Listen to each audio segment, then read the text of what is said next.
Radhika, NDA கூட்டணியில் பாமகவுக்கு 18 தொகுதிகள் ஒதுக்கப்பட்டிருக்கிறது. இந்த 18 தொகுதிகள் எவை என்பது தொடர்பான அறிவிப்பு ஏற்கனவே வெளியான நிலையில் அதற்கான வேட்பாளரின் 2ஆம் கட்ட பட்டியல் வெளியாக இருக்கின்றது. ஏற்கனவே 3 தொகுதிகளுக்கான வேட்பாளர்கள் பட்டியல் வெளியான நிலையில் 2ஆம் கட்டமாக மீதம் இருக்கக்கூடிய 15 தொகுதிகளுக்கான வேட்பாளர் பட்டியலை அன்புமணி ராமதாஸ் வெளியிட்டிருக்கிறார். அதன்படி மிக முக்கியமான தொகுதியாக மாறியிருக்கக்கூடிய பெரம்பூர் தொகுதியில் தாவேக தலைவர் விஜய் போட்டியிடுகிறார். அதேபோன்று திமுக சார்பாக தற்போதைய சட்டமன்ற உறுப்பினராக இருக்கக்கூடிய சேகர் போட்டியிடுகிறார். அதைத் தொடர்ந்து என்டிஏ கூட்டணியில் பாமகவுக்கு பெரம்பூர் தொகுதி ஒதுக்கப்பட்டிருக்கும் நிலையில் பெரம்பூர் தொகுதியில் பாமக வேட்பாளராக பாமகவுடைய மாநில பொருளாளர் திலகபாமா போட்டியிடுகின்றார். அதேபோன்று தருமபுரி தொகுதி மிக முக்கியமான தொகுதியாக பார்க்கப்படுகிறது. ஏற்கனவே கடந்த 2024 நாடாளுமன்ற தேர்தலில் தருமபுரி தொகுதியில் சௌமியா அன்புமணி போட்டியிட்டு தோல்வியடைந்தார்.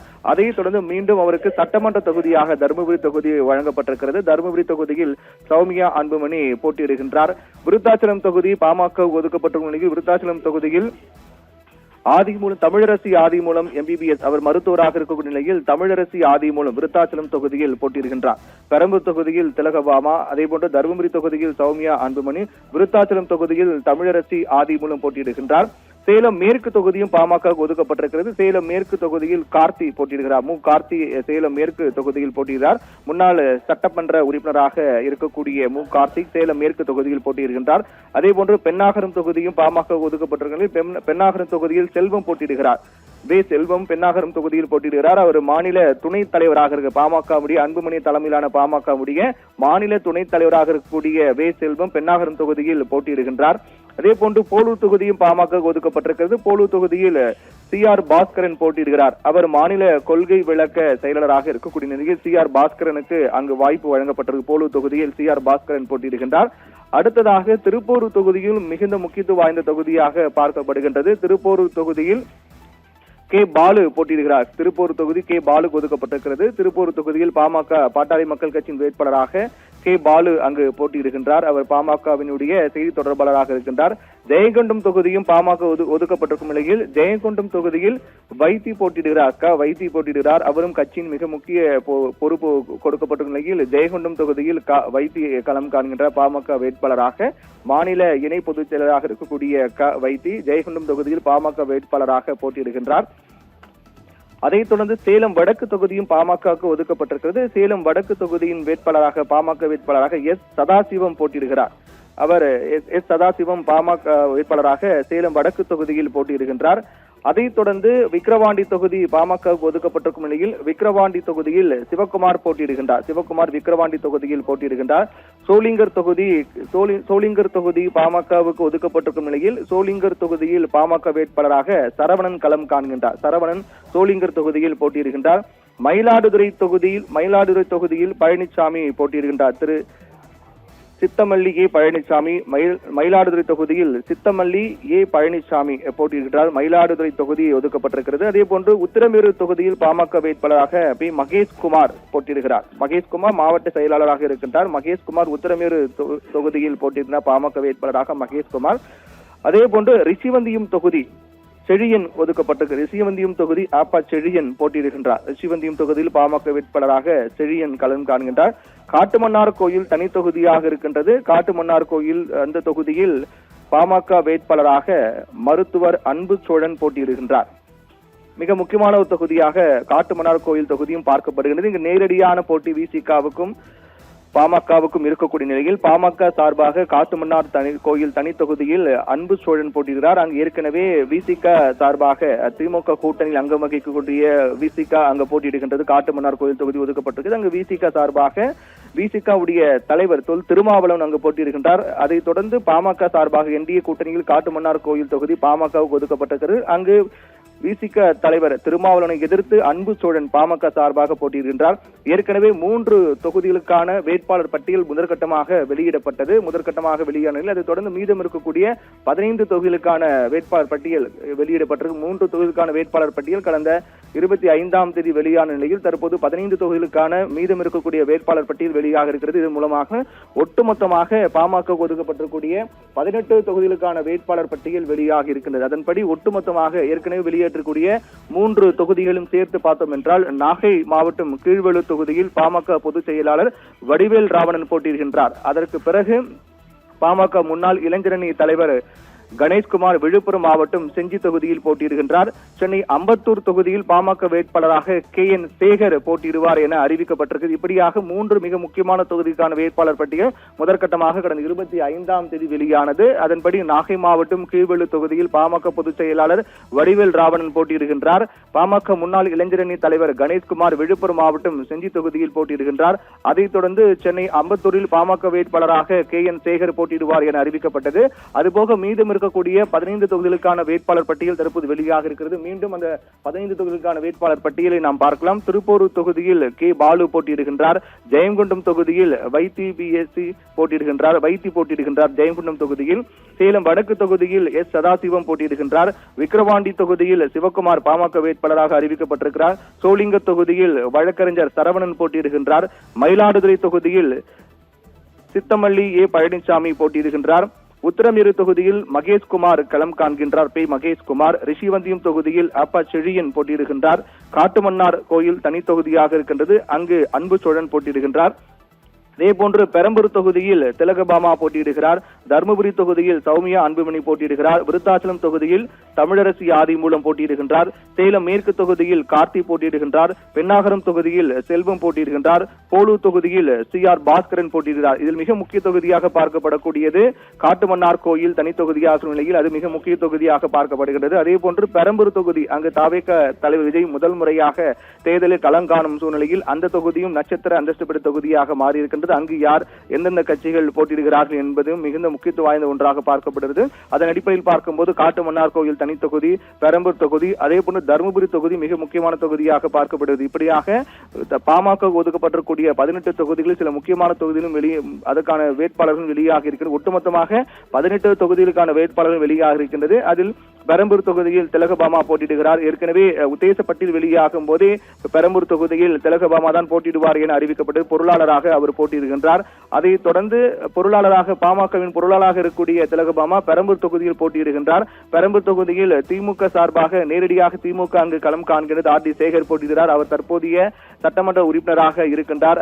அங்கு அவர் 1 லட்சத்துக்கும் மேற்பட்ட வாக்குகள் பெற்று அவர் கடந்த 2021 சட்டமன்ற தேர்தலில் வெற்றி பெற்ற சூழ்நிலையில் தற்போது அந்த தொகுதி கடும் போட்டியாக இருக்குமா என்ற எதிர்பார்ப்பு ஏற்படுத்தியிருக்கிறது. ஆனால் மிக முக்கியமாக பார்க்கப்பட வேண்டியது என்னவென்றால் திமுக அங்கு நேரடியாக போட்டியிடுகிறது, தாவேகா போட்டியிடுகிறது. மாறாக NDA கூட்டணியில் அதிமுக பதிலாக பாமகவுக்கு பெரம்பூர் தொகுதி ஒதுக்கப்பட்டிருக்கிறது. பெரம்பூர் தொகுதியில் பாமக சார்பாக பாமக பொருளாளர் திலகபாமா அங்கு களம் காண்கின்றார். இதனால் பெரம்பூர் தொகுதி மிகுந்த முக்கியத்துவம் வாய்ந்த ஒரு தொகுதியாக தான் பார்க்கப்படுகிறது. திமுக மீண்டும் அங்கு வெற்றியை தன்வசப்படுத்துமா அல்லது புதிய வரவாக இருக்கக்கூடிய தமிழக வெற்றி கழகத்தினுடைய தலைவர் விஜய் அங்கு வெற்றி பெறுவாரா அல்லது அவர்கள் இருவரையும் தவிர்த்து பாமக NDA கூட்டணியில் அங்கு வகிக்கக்கூடிய பாமக அங்கு வெற்றி பெறுமா போன்ற பல எதிர்பார்ப்புகளின் கேள்விகளும் அங்கு எழுப்பியிருக்கின்றது. பாமக போட்டியிடக்கூடிய மிக முக்கிய தொகுதியில் ஒன்றாக பெரம்பூர் தொகுதி மாறியிருக்கின்றது. அங்கு பெரம்பூரில் பாமகவுடைய பொருளாளர் திலகபாமா போட்டியிடுகின்றார்.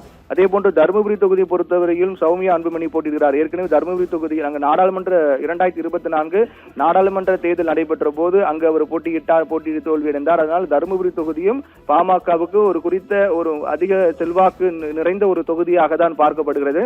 அப்படி இருக்கக்கூடிய சூழ்நிலையில் தொடர்ந்து அவர் 2024 நாடாளுமன்ற தேர்தலின் போது கூட தருமபுரி தொகுதியில் களம் காணும்போது தொடர்ந்து அவர் பல்வேறு இடங்களுக்கு சென்று தீவிரமாக பிரச்சாரம் மேற்கொண்டார். அவர் சமீபத்தில் கூட பல்வேறு நிகழ்ச்சிகள் எல்லாம் கூட தருமபுரி தொகுதியில் தான் மேற்கொண்டு வந்தார்.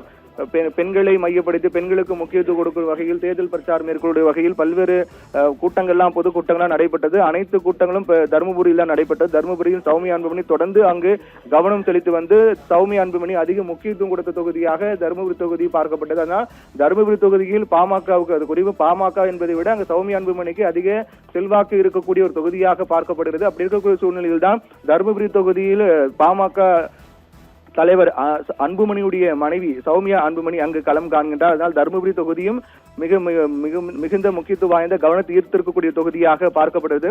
கடந்த நாடாளுமன்ற தேர்தலின் போது வெற்றி வாய்ப்பு என்பது இல்லாமல் போனாலும் கூட இந்த முறை சட்டமன்ற தேர்தல் தருமபுரி தொகுதியில் வெற்றி வாய்ப்பை பெற்று வேண்டும் என்ற தீவிர முனைப்பில் கடந்த சில மாதங்களாகவே பாமக அங்கு தீவிரமாக பணியாற்றி வந்ததை பார்த்தோம். அந்த அடிப்படையில் பார்க்கும்போது ஏற்கனவே உத்தேச பட்டியல் வெளியாகும் போது கூட தருமபுரி தொகுதியில் சௌமியா அன்புமணி தான் களம் காண்பார் என்று ஏற்கனவே நாம் தெரிவித்திருந்தோம். அந்த அடிப்படையில் அது தற்போது உறுதியாக இருக்கின்றது. தருமபுரி தொகுதியில் சௌமியா அன்புமணி அங்கு போட்டியிடுகின்றார்.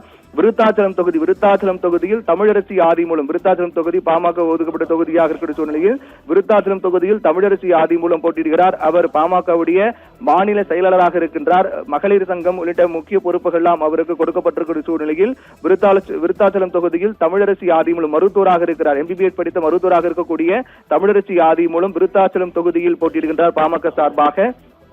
சேலம் மேற்கு தொகுதியில் கார்த்தி களம் காண்கின்றார். அவர் முன்னாள் சட்டமன்ற உறுப்பினர் கார்த்தி சேலம் மேற்கு தொகுதியில் அவர் போட்டியிடுகிறார். சேலம் மேற்கு தொகுதியில் ஒரு மிக முக்கிய ஒரு முகமாக பார்க்கப்படக்கூடியவராக கார்த்தி இருக்கக்கூடிய சூழ்நிலையில் அங்கு அவர் வெற்றி வாய்ப்பை பெற்று விடுவாரா என்ற ஒரு தீவிர ஒரு கேள்வியும் எழுகிறது.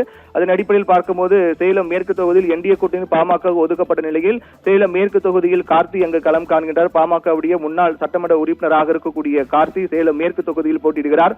பென்னாகரம் தொகுதியும் மிகுந்த முக்கியத்துவம் வாய்ந்த ஒரு தொகுதிதான். பென்னாகரம் தொகுதியில் செல்வம் போட்டியிடுகிறார். அவர் பாமகவுடைய மாநில துணை தலைவராக இருக்கக்கூடிய செல்வம் பென்னாகரம் தொகுதியில் போட்டியிடுகின்றார். பென்னாகரம் தொகுதி இதன் மூலமாக முக்கியத்துவம் வாய்ந்த ஒரு தொகுதியாக தான் பார்க்கப்படுகிறது. பென்னாகரம் தொகுதியில் பாமக வேட்பாளராக செல்வம் போட்டியிடுகிறார். பாமகவுடைய மாநில துணைத் தலைவர் செல்வம் பென்னாகரம் தொகுதியில் போட்டியிடுகின்றார். போலூர் தொகுதி போலூர் தொகுதியில் CR பாஸ்கரன் போட்டியிடுகின்றார். அவர் தொடர்ந்து அந்த போலூர் பகுதியில் அவர் சொந்த ஊரை சேர்ந்தவராக இருக்கக்கூடிய நிலையில் போலூர் தொகுதியில் CR பாஸ்கரன் ஒதுக்கப்பட்டு அங்கு அவர் பாமக வேட்பாளராக களம் காண்கின்றார். அதனைத் தொடர்ந்து திருப்போரூர் தொகுதி மிகுந்த முக்கியத்துவம் வாய்ந்த தொகுதியாக தான் பார்க்கப்படும். திருப்போரூர் தொகுதி தற்போது விசிகாவுடைய வசமாக இருக்கக்கூடிய தொகுதியில் ஒன்றாக திருப்போரூர் தொகுதி பார்க்கப்படுகிறது. திருப்போரூர் தொகுதியில் SS பாலாஜி சட்டமன்ற உறுப்பினராக விசிகாவை சேர்ந்த SS பாலாஜி சட்டமன்ற உறுப்பினராக திருப்பூர் தொகுதியில் இருக்கின்றார். அவர் அங்கு மீண்டும் அவருக்கு அங்கு போட்டியிட வாய்ப்பு மறுக்கப்பட்ட சூழ்நிலையில் பாமக சார்பாக திருப்பூர் தொகுதியில் பாலு களம் காண்கின்றார். வழக்கறிஞர் பாலு தொடர்ந்து அனைவருக்கும் பரிச்சயமான ஒரு முகம் பாலு. தொடர்ந்து அவர் பாமகவுடைய சட்ட சிக்கல்களை நீதிமன்றத்தில் கொண்டு சென்று சட்ட சிக்கல்களை தீர்க்கக்கூடிய பொறுப்பில் அவர் மிக முக்கிய கட்சி ரீதியாக பங்காற்றி வரக்கூடியவராக இருக்கின்ற வழக்கறிஞர் பாலு திருப்பூர் தொகுதியில் அவர் ஒதுக்கப்பட்டிருக்கிறது.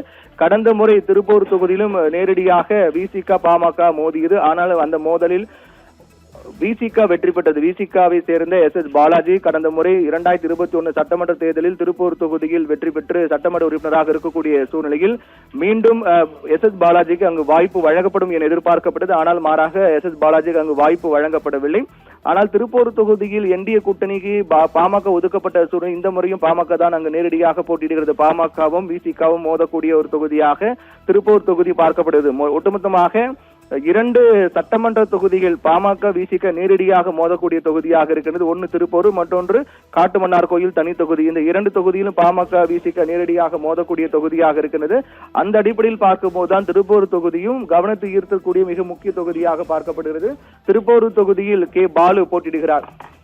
கடந்த 2021 சட்டமன்ற தேர்தலில் விசிகாவுக்கு சாதகமான ஒரு முடிவை கொடுத்த திருப்பூர் தொகுதியில் இந்த முறை பாலுக்கு ஒதுக்கப்பட்டிருக்கிறது. அதனால் இந்த முறையும் சட்டமன்ற தேர்தல் மிகுந்த இந்த திருப்பூர் தொகுதி மிகுந்த முக்கியத்துவம் வாய்ந்த ஒன்றாக பார்க்கப்படுகின்றது. அதைத் தொடர்ந்து ஜெயங்கொண்டம் தொகுதியை பொறுத்தவரையில் ஜெயங்கொண்டம் தொகுதியில் வைத்தி போட்டியிடுகிறார். ஜெயங்கொண்டம் தொகுதி வைத்திக்கு ஒதுக்கப்பட்டிருக்கிறது. சேலம் வடக்கு தொகுதியில் சதாசிவம் களம் காண்கின்றார். விக்கிரவாண்டி தொகுதியில் சிவக்குமார் போட்டியிடுகின்றார். அதே போன்று சோளிங்கர் தொகுதியில் சரவணன் போட்டியிடுகின்றார். மயிலாடுதுறை தொகுதியில் பழனிசாமி போட்டியிடுகின்றார். உத்தரமேரு தொகுதியில் மகேஷ்குமார் போட்டியிடுகிறார். மாவட்ட செயலாளர் மகேஷ்குமார் உத்தரமேரு தொகுதியில் போட்டியிடுகிறார். ரிஷிவந்தியம் தொகுதியில் செழியன் போட்டியிடுகிறார். காட்டுமன்னார் கோயில் தனி தொகுதியாக இருக்கின்றது. அங்கு பாமக வேட்பாளராக அன்பு சோழன் களம் காண்கின்றார். இதில்தான் ஏற்கனவே நாம் கூறியது போல திருப்பூர் தொகுதியை பொறுத்தவரையிலும் கிட்டத்தட்ட 1947 வாக்கு வித்தியாசத்தில் அங்கு ஏற்கனவே திருக்கச்சிறு ஆறுமுகம் களம் காண்ட சூழ்நிலையில் அங்கு அவர் தோல்வி 2ஆம் இடம் பெற்றார். அங்கு 2021 சட்டமன்ற தேர்தலில் திருப்பூர் தொகுதியில் போட்டியிட்ட விசிக வேட்பாளர் SS பாலாஜி 93,954 வாக்குகள் பெற்றார். அதைத் தொடர்ந்து அங்கு போட்டியிட்ட பாமக வேட்பாளர் ஆறுமுகம் 92,007 வாக்குகள் மட்டுமே பெற்றார். இதன் மூலமாக 1947 வாக்கு வித்தியாசத்தில் பாமக வேட்பாளர் கடந்த 2021 சட்டமன்ற தேர்தலில் திருப்பூர் தொகுதியில் தோல்வியடைந்தார். இதன் மூலமாக விசிகாவுக்கு ஆதரவு அதிகமாக இருக்கக்கூடிய தொகுதியாக திருப்பூர் தொகுதி பார்க்கப்பட்டாலும் கூட 2021 வெறும் 1940 வாக்கு வித்தியாசம் என்று குறைந்த வாக்கு வித்தியாசமாக தான் பார்க்கப்படுகிறது. அதனால் இந்த முறை திருப்பூர் தொகுதி ஒரு கடுமையான போட்டி இருக்கும் என்று எதிர்பார்க்கப்படுகிறது. அதைத் தொடர்ந்து நாம் திரையில் கொண்டிருக்கும் பெரம்பூர் தொகுதியும் மிகுந்த முக்கியத்துவம் வாய்ந்த நட்சத்திர அந்தஸ்து பெற்ற தொகுதியாக மாறி இருக்கின்றது. காரணம், புதிய வரவாக இருக்கக்கூடிய தமிழக வெற்றி கழகத்தின் தலைவர் விஜய் பெரம்பூர் தொகுதியில் போட்டியிடுகின்றார். 2 தொகுதியில் விஜய் போட்டியிடுகிறார். அதில் ஒரு தொகுதியாக தான் பெரம்பூர் தொகுதி உள்ளது. அந்த பெரம்பூர் தொகுதியில் விஜய் போட்டியிடக்கூடிய சூழ்நிலையில் அவரை எதிர்த்து பாமக சார்பாக பொருளாளர் திலகபாமா போட்டியிடுகிறார். அதில் மிக முக்கியமாக பெரம்பூர் தொகுதியை பொறுத்தவரையும் திமுகவுக்கு செல்வாக்கு மிகுந்த ஒரு தொகுதியாக தான் பார்க்கப்படுகின்றது. அங்கு திமுக வேட்பாளராக மீண்டும் ஆர் டி சேகருக்கு வாய்ப்பு வழங்கப்பட்டது. கடந்த 2021 சட்டமன்ற தேர்தலில் 1 லட்சத்துக்கும் மேற்பட்ட வாக்குகளை பெற்று ஆர் டி சேகர் மிகப்பெரிய வெற்றி அங்கு பதிவு செய்தார். அதனால் திமுகவினுடைய கோட்டையாகவே பெரம்பூர் தொகுதி பார்க்கப்படுகின்ற சூழ்நிலையில் மீண்டும் அது திமுகவின் கோட்டையாகவே அப்படியே தக்க வைத்துக் கொள்வாரா அல்லது அந்த கோட்டை என்பது கைமாறுமா என்பதும் ஒரு பெரிய எதிர்பார்ப்பு ஏற்படுத்தியிருக்கிறது. காரணம், புதிய வரவாக இருக்கக்கூடிய விஜய் சென்னை பெரம்பூர் தொகுதியில் களம் காண்கின்றார். அதனால் அந்த தொகுதி மிகுந்த கவனத்தை ஈர்த்திருக்கக்கூடிய தொகுதியாக மாறி இருக்கின்றது. விஜய் அங்கு தாவேக சார்பாக போட்டியிடக்கூடிய சூழ்நிலையில் திமுக சார்பாக ஆர் டி சேகர் போட்டியிடுகிறார். அதைத் தொடர்ந்து பாமக வேட்பாளர் அதிகாரப்பூர்வமாக அறிவிக்கப்பட்டக்கூடிய சூழ்நிலையில் ஏற்கனவே உத்தேசப்பட்டியல் வெளியாகும் போது நாம் தெரிவித்திருந்தோம், பெரம்பூர் தொகுதியில் பாமக சார்பாக திலகபாமா போட்டியிடத்தான் வாய்ப்பு அதிகமாக இருப்பதாக நாம் தெரிவித்திருந்தோம். அதைத் தொடர்ந்தே தற்போது பெரம்பூர் தொகுதியில் திலகபாமா போட்டியிடுகிறார் என்று அதிகாரப்பூர்வமாக பாமக தரப்பில் அறிவிக்கப்பட்டிருக்கிறது. நாம் தமிழர் சார்பாக ஏற்கனவே வேட்பாளர் அங்கு அறிவிக்கப்பட்டார். வெற்றி தமிழன் போட்டியிடுகிறார்.